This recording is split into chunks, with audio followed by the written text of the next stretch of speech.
Hello दोस्तों, नमस्ते। आपका हमारे YouTube चैनल में आपका स्वागत है। आज हम आपको पढ़ाने जा रहे हैं टिक्नोमेट्री। लेकिन टिक्नोमेट्री पढ़ने से पहले हम कुछ नियम पढ़ेंगे जो टिक्नोमेट्री में भी काम आएंगे और अन्य जगह भी काम आएंगे। देखते हैं नियम प्रथम कि इसमें फर्स्ट नियम लिखा हुआ है कि A/B अपॉन C/D। तो जो हमारा D है वो A के पास जाएगा, जो C है वो B के पास जाएगा। तो क्या हो जाएगा, बराबर A into D upon B into C। मतलब कि हम ये भी कह सकते हैं कि जो पहली भिन्न का है अंश, ठीक है, और दूसरी भिन्न का हर, दोनों जाके मल्टीप्लाई हो जाएंगे, और जो पहली वाली का हर और दूसरी वाली का अंश दोनों मल्टीप्लाई हो जाएंगे। तो ए इंटू डी बटे बी इंटू सी। उदाहरण के लिए देखें कि 4/3 बटे मेन बटा ये होता है बड़ा वाला 5/7। तो क्या होगा, 7 जाएगा 4 के पास, 5 जाएगा 3 के पास। तो 4 गुणे 7 बटे 3 गुणे 5। तो क्या हो जाएगा, 7 चौको 28 अपॉन 15। अब दूसरा उदाहरण देखते हैं कि 3/8 मेन बटा 5/11। तो 11 जाएगा 3 के पास, तो 3 गुणे 11 बटे 5 जाएगा 8 के पास। तो 8 गुणे 5, तो 11×3 33 और 8 45। ठीक है। अब देखते हैं दूसरा नियम। दूसरा नियम देखते हैं कि कोई भिन्न लिखी हुई A/B, फिर मेन बटा, फिर उसके बटे में कोई संख्या लिखी हुई है C। तो जो C है वो जाएगा B के पास, मतलब पहली वाली भिन्न के हर के पास। ठीक है। तो क्या हो जाएगा हमारा A/BC।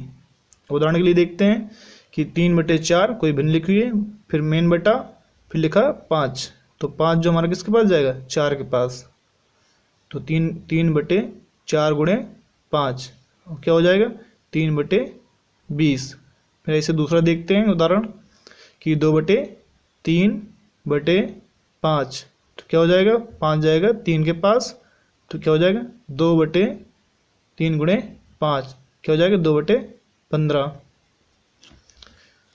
अब इसके बाद तीसरा नियम देखते हैं।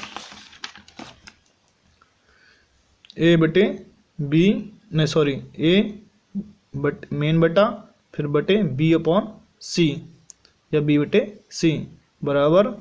अब जो C है वो किसके पास जाएगा, A के पास, मतलब पहले जो ऊपर संख्या लगी उसके पास चला जाएगा। तो बराबर इंटू C अपॉन B। आप उदाहरण देखिए, 3 बटे मेन बटा A जो बड़ा सा है, फिर 1/2। तो 2 हमारा कहाँ जाएगा, 3 के पास। तो 3 गुणे 2/1। तो 3 दूनी 6/1। तो किसी में हम संख्या में 1 का भाग देते हैं तो कोई फर्क नहीं पड़ता। तो क्या जाएगा, 6। देखते हैं अब दूसरा उदाहरण। 5 मेन बटा 2/3 बराबर 5 गुणे 3 क्योंकि चला गया 5 के पास। तो 5 गुणे 3/2। तो 5×3 15/2। इसके बाद देखते हैं चौथा नियम। चौथा नियम है कि अगर दो चीज़ें या संख्याएं गुणे में हो तो क्या होगा। अब जैसे लिखिए कि A इंटू B या A गुणे B बराबर D। तो जो हमारा A मतलब कि सिर्फ की कोई संख्या जाएगी कहाँ, बराबर को सेट, तो बटे में ही जाएगी। चाहे हम A को भेज दें चाहे B को भेज दें, यहाँ लेकिन हम भेजते हैं B को। तो A अब जब B कहाँ जाएगा, बराबर को सेट जाएगा तो किस में जाएगा, बटे में। तो ये B जाएगा D के बटे में। तो A बराबर D/B। एक एग्जाम्पल भी देख ले रहे हैं कि x गुणे 4 बराबर 5, तो क्या होगा, 4 कहाँ जाएगा, बराबर को सड़ेगा तो क्या में चला जाएगा, बटे में, क्योंकि वो गुणे में है। तो x बराबर 5/4। अब देखते हैं दूसरा, अगर दो चीज़ें या संख्याएं भाग में हो तो क्या होगा। तो a/b बराबर d, तो क्या होगा, जो b है किसमें, भाग में है, मतलब बटे में है, तो कहाँ जाएगा, गुणे में जाएगा, अगर बराबर बराबर कुछ साइड जाएगा तो ये यहाँ हो गुणा हो जाएगा d में जाके। तो a बराबर b इंटू डी। उदाहरण देख लें कि x/4 बराबर 7, तो जो 4 बराबर सड़ जाएगा तो क्या में गुणा में जाएगा, तो x बराबर 4 गुणे 7, ठीक है। तो x बराबर कितना हो जाएगा, 28। तो यहाँ हम देखिए ये एक लगा के चाहे कैची गुणा भी हम कह देते हैं, करवाते हैं हम जब, तो 4 गुणे 4 इसका इसमें गुणा, 1 का इसमें गुणा, तो क्या जाएगा, x बराबर 4 गुणे 7, तो x बराबर 28। अब देखते हैं और नियम इसके थोड़ा से हैं।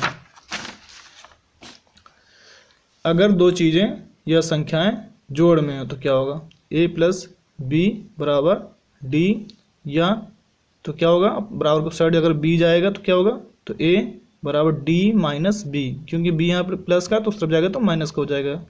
तो अब देखते हैं, एक उदाहरण देख ले रहे हैं। तो x+3 या x+3 बराबर 5, तो x बराबर 5 माइनस 3, x बराबर 2, ठीक है। अब देखते हैं दूसरा नियम, अगर दो संख्याएं ये चीज़ें घटाने में हो तो क्या होगा, a माइनस बी बराबर d।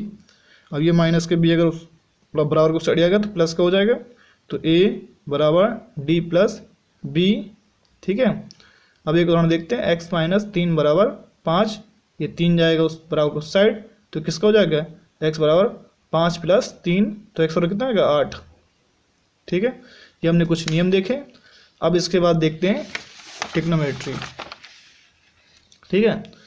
देखते हैं कि ट्रिग्नोमेट्री क्या होता है, मतलब उसका शाब्दिक अर्थ क्या है, और ट्रिग्नोमेट्री के बारे में हम सब कुछ जानेंगे। चलिए शुरुआत करते हैं। तो देखो, ट्रिग्नोमेट्री में पहले हम देखते हैं हिंदी में इसका शाब्दिक अर्थ क्या होता है। देखिए लिखा है त्रिकोण और मिति। त्रिकोण मीन्स होता है कोई 3 भुजाओं वाली आकृति, इसको हम कहते हैं त्रिकोण, या हम उसको, ठीक है, ट्रायंगल भी कहते हैं इंग्लिश में, और त्रिभुज भी कहते हैं, ठीक है। और मिति मीन्स होता है मापना। फिर इंग्लिश में देखते हैं इसका शाब्दिक अर्थ, कि जो ट्री लिखा है मतलब होता है 3, कोण मीन्स होती हैं भुजाएं, और मेट्री मीन्स मापना, तो गया 3 भुजाओं को मापना, ठीक है। तो 3 भुजाओं में तो मान लो बहुत सारे एंगल होते हैं, ठीक है। तो लेकिन हम जो यहाँ बात ट्रिग्नोमेट्री हम बात करेंगे या त्रिकोणमिति में बात करेंगे, वो हम करेंगे समकोण त्रिभुज, ठीक है। और हिंदी में कहें, इंग्लिश में कहें तो राइट एंगल, ठीक है। अब राइट एंगल में होता है क्या क्या है, तो हम ये भी देखेंगे। तो देखेंगे, ये हम देखिए आपके सामने ये बना हुआ है राइट एंगल, ठीक है। तो इसमें अगर हम ये वाला एंगल थीटा मान लें, ठीक है, अगर थीटा मान लें तो जहाँ जिस मतलब ये दो ये दिख रही भुजाएं दिख रही हैं, इनको कहते हैं एडजेसेंट साइड्स, या लगातार वाली 2 भुजाएं, ठीक है। तो उनके बीच का कोण लेंगे, ये हमारा थीटा है। अगर ये कोण लेंगे तो हमारा जो ये मतलब कर्ण के सामने वाली जो भुजा होती है, कौन होती है, समकोण त्रिभुज के सामने वाली समकोण के सामने वाली भुजा क्या होती है, कर्ण होती है, ठीक है।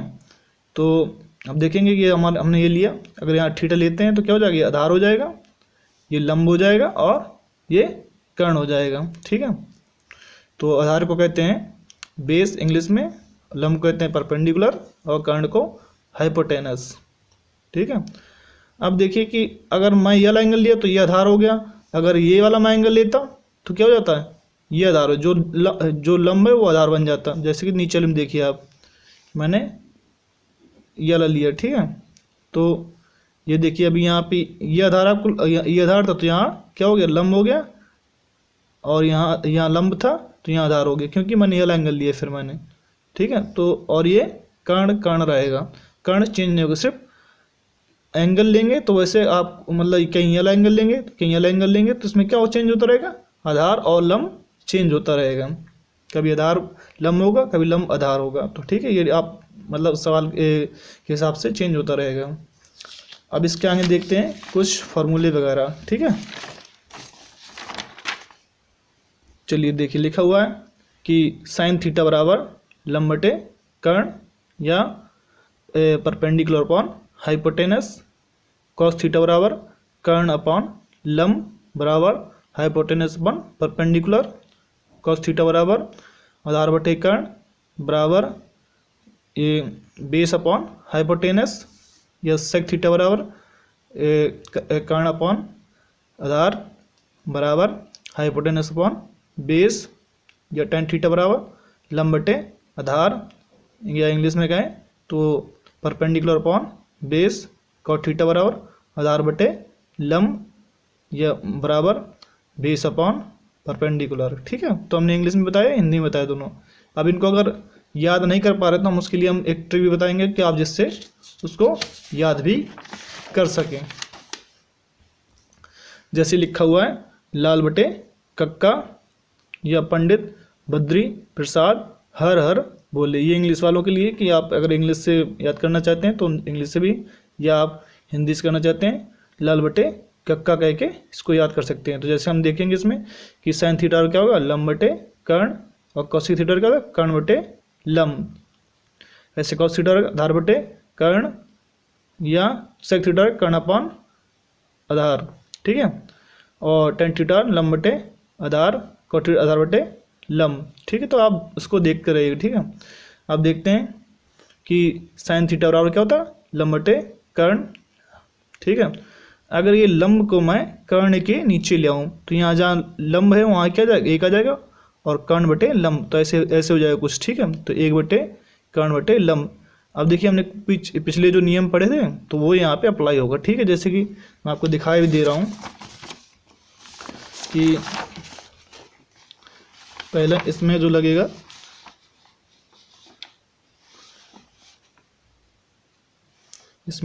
सॉरी मैं थोड़ा देख रहा हूँ, इसमें लगेगा तृतीय नियम।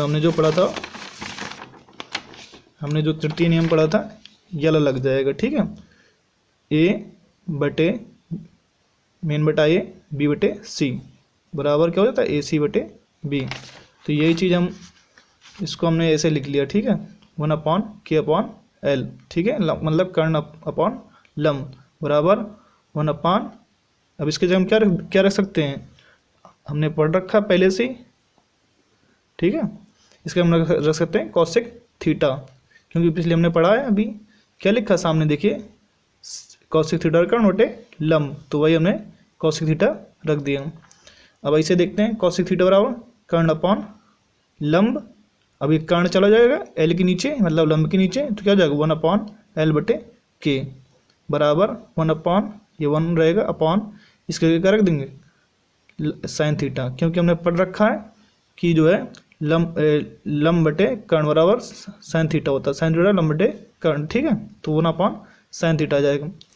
ऐसे हम यहाँ पे कॉस थीटा रखेंगे, कॉस थीटा बराबर आधार बटे कर्ण, तो कर्ण ये जो आधार है वो कर्ण के नीचे चला जाएगा, तो 1/, कर्ण बटे आधार, और जो कर्ण बटे आधार होता है उसको क्या हम कहते हैं सेक थीटा। ठीक है, तो 1/, सेक थीटा। जैसे आपको करना समझ में आ रहा तो यहाँ देख लीजिए सेक थीटा बराबर कर्ण बटे आधार। ऐसे सेक थीटा बराबर कर्ण बटे आधार होता है बराबर कर्ण किसका जाएगा आधार के नीचे 1/, आधार बटे कर्ण, तो बराबर 1/। अब इसके जगह क्या रख देंगे, इसके जगह कॉस थीटा। ठीक है, 1/, कॉस थीटा हो जाएगा, क्योंकि कॉस थीटा हमने पढ़ रखा है कि आधार बटे कर्ण, कॉस थीटा बराबर आधार बटे कर्ण। ठीक है, तो आपको समझ में आ रहा होगा। और उसके आगे फिर देखते हैं टेन थीटा बराबर होता है लंब बटे आधार। ये लंब जो है जो ऊपर लिखा है उसको आधार, इसके आधार के नीचे ले आएंगे, या ए के नीचे 1/, आधार बटे लंब। ठीक है, 1, ये 1 लिखा है, इसकी जगह आधार बटे लंब की जगह क्या रख देंगे हम कॉट थीटा, क्योंकि होता हमने पढ़ रखा है। ठीक है, तो 1/, कॉट थीटा।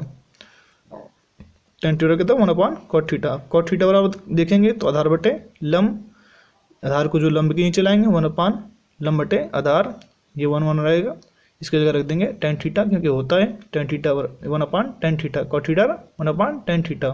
ठीक है, अब हम साइन थीटा बटे कॉस थीटा रख के देखते हैं क्या होता है। ठीक है, क्या आएगा हमारा। तो हम एल बटे के, ये लंब बटे कर्ण बराबर आधार बटे कर्ण।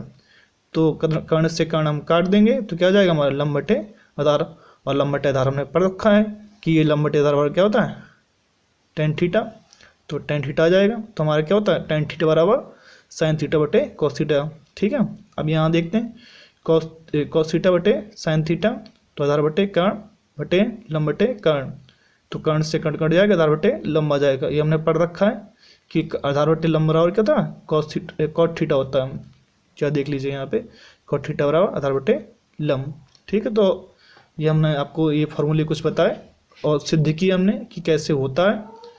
इसलिए आप इनको याद करें और प्रयास करें बार बार करने का। आप सभी को हम विदा लेते हैं, आप सभी से हम विदा लेते हैं और आपका बहुत बहुत धन्यवाद।